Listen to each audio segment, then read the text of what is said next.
Hello hi friends, last వీడియోలో మనం variables గురించి తెలుసుకున్నాం కదా. సో ఈ వీడియోలో మనం స్వాపింగ్ గురించి తెలుసుకుందాం.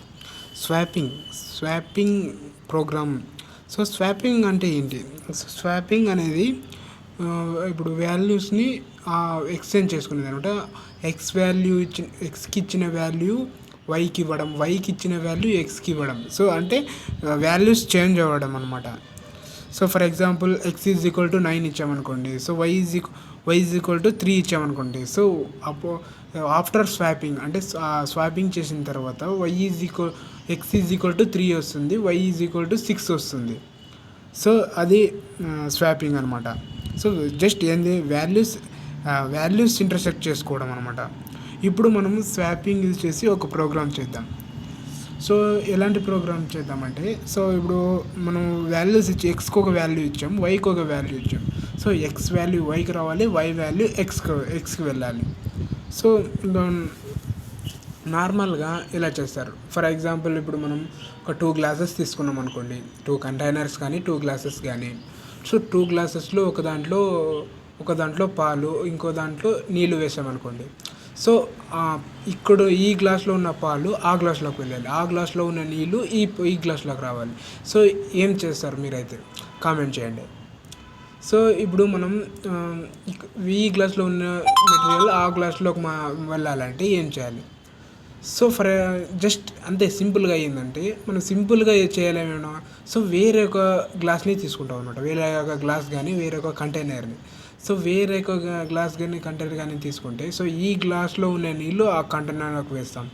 సో మళ్ళీ ఈ గ్లాస్ ఖాళీ అయిపోతుంది కాబట్టి, సో మనం వై అనే గ్లాసెస్లో నుంచి ఎక్స్ అనే గ్లాస్లోకి మనం పాలు పోస్తాం. సో ఇంకా నెక్స్ట్ వేరే ఎక్స్ట్రా తీసుకున్న టెంపరీగా తీసుకున్న గ్లాసెస్ ఉంటుంది, ఆ గ్లాసెస్లో ఉన్న మిల్క్ని మళ్ళీ మనం వై గ్లాస్లోకి పోస్తాం. సో ఇలాగా మనము ఎక్స్ట్రా గ్లాస్ని తీసుకొని మనం ఇలా ఎక్స్చేంజ్ చేసుకుంటాం అనమాట.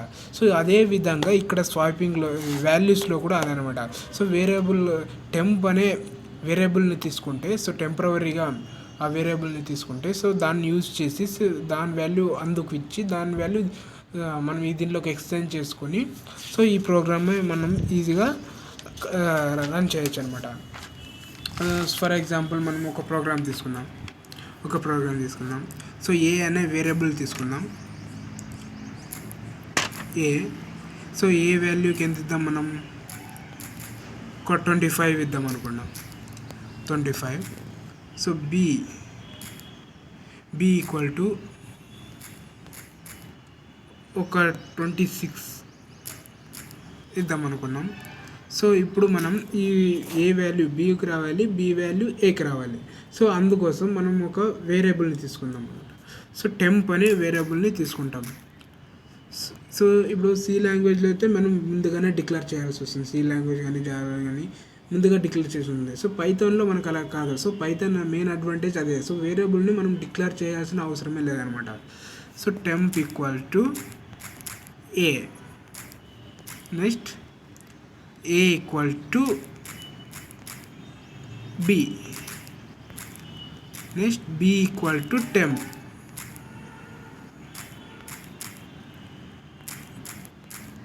b equal to temp. అంతే. సో అంతే, సింపుల్ ప్రోగ్రామ్ అయిపోయింది. సో ఇప్పుడు చూడండి, టెంప్ అనే వేరియబుల్ను మనము తీసుకున్నాం, extra variable. So a value 34, b value 26. So temp అనే వాల్యూలో ఏ వాల్యూ టెంప్లోకి వెళ్తుంది, అప్పుడు ఏమవుతుంది? టెంప్ వాల్యూ 34 అవుతుంది. సో మళ్ళీ a value b, so b value అప్పుడు ఏమవుతుంది? బి వాల్యూ 26 ఉంది. సో అప్పుడు బి వాల్యూ ఏమవుతుంది? ఏ వాల్యూ 26 అవుతుంది అనమాట. సో మళ్ళీ B value temp. So temp అనే వాల్యూ ఏంది? 34. సో టెంప్ అనే వాల్యూ 36 నుంచి బి వాల్యూకి మారుతుంది అనమాట. ఇప్పుడు అర్థమైందా? సో ఏ వాల్యూ టెంప్లోకి మారుతుంది. సో మళ్ళీ అప్పుడు ఏ వాల్యూ 0 అవుతుంది. సో ఆ తర్వాత బి వాల్యూ ఏలోకి మారుతుంది, అప్పుడు బి 0 అవుతుంది. సో బి వాల్యూ మళ్ళీ టెంప్ వాల్యూ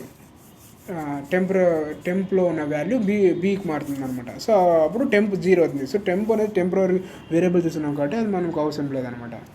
అది మళ్ళీ లాస్ట్లో ఆ టెంప్ అనేది ఖాళీ అంటే 0 అయిపోతుంది అనమాట. ఇప్పుడు మనం ప్రింట్ చేద్దాం. ప్రింట్ ఏ.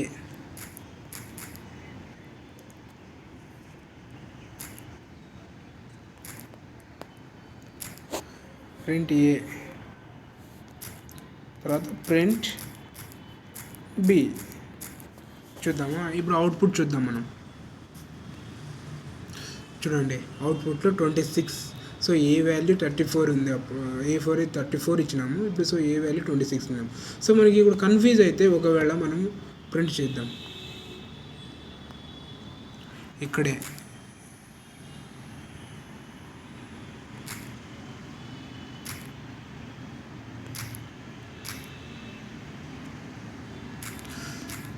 సో ఇప్పుడు మనకి ఏ వాల్యూ వచ్చింది కదా. ఇప్పుడు మనము సో ఇన్పుట్లోనే యూజర్ నుంచి వాల్యూస్ ఇచ్చి ఎక్స్చేంజ్ అయ్యేలాగా ఈ ప్రోగ్రామ్ రాద్దాం మనం. ఇప్పుడు యూజరే మనకి వాల్యూస్ ఇచ్చే విధంగా. సో మనము దానికోసం ఇన్పుట్ అనే ఫంక్షన్ యూజ్ చేద్దాం. Input so codes enter a value, enter the value of A.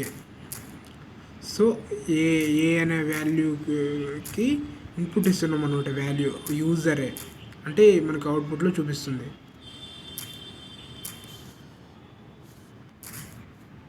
Input function ఇస్తుంది.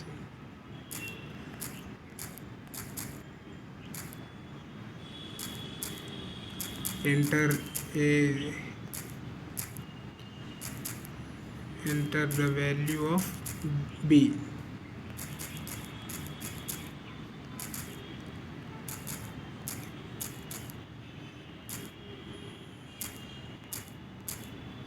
సో ఇప్పుడు వాల్యూస్ని చేస్తామన్నమాట. సో అవుట్పుట్లోనే మనకి వాల్యూస్ అని ఎంటర్ చేసుకోవాలి.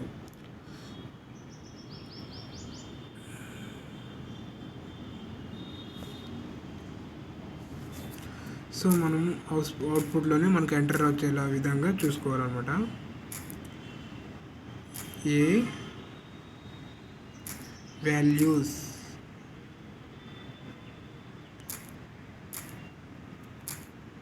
క్లోజ్. సో అవుట్పుట్లో మనకు కన్ఫ్యూజ్ కాకున్నట్లు వాల్యూస్ని డిక్లేర్ చేస్తాం అనమాట.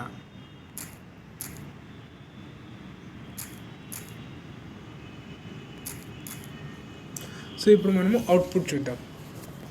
సో అవుట్పుట్ చూసే ముందు ఇక్కడ ప్లస్ సింబల్ వేయాలి. ఎందుకు చెప్పండి? సో కామెంట్ చేయండి ఎందుకు అని. So enter the value of a. So a value ఏమిద్దాం? అప్రాక్సిమేట్లీ 78 ఇద్దాం. నెక్స్ట్ బి వాల్యూ అడుగుతుంది, 56 ఇద్దాం. సో ఇప్పుడు a value 78, b value 56. After swapping so చూడండి ఏ వాల్యూ 56 అయింది, బి వాల్యూ 78 అయింది. సో ఇది వాల్యూస్ని మనం ఎక్స్చేంజ్ అవుతున్నాం. సో ఇప్పుడు మనం మీరు ఇన్పుట్ ఫంక్షన్ గురించి తెలుసుకున్నారైతే, మేము ఇన్పుట్ ఫంక్షన్ వీడియో చూసారైతే దాని గురించి క్లియర్గా ఎక్స్ప్లెయిన్ చేశాను. సో ఇన్పుట్ అనేది క్లియర్గా డిఫాల్ట్గా స్ట్రింగ్ అనే వాల్యూని స్టోర్ చేస్తామని చెప్పాము కదా. సో స్ట్రింగ్ అనే వాల్యూస్ని స్టోర్ చేస్తుంది కాబట్టి మన వాల్యూసే కాకున్నట్లా సో నంబర్ పేరు కూడా ఇవ్వచ్చు అనమాట.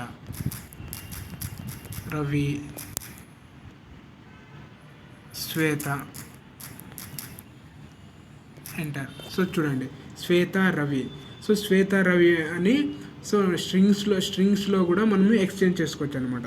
ఒకవేళ మీరు ఇన్పుట్లో మనము ఒక నంబర్స్ మాత్రమే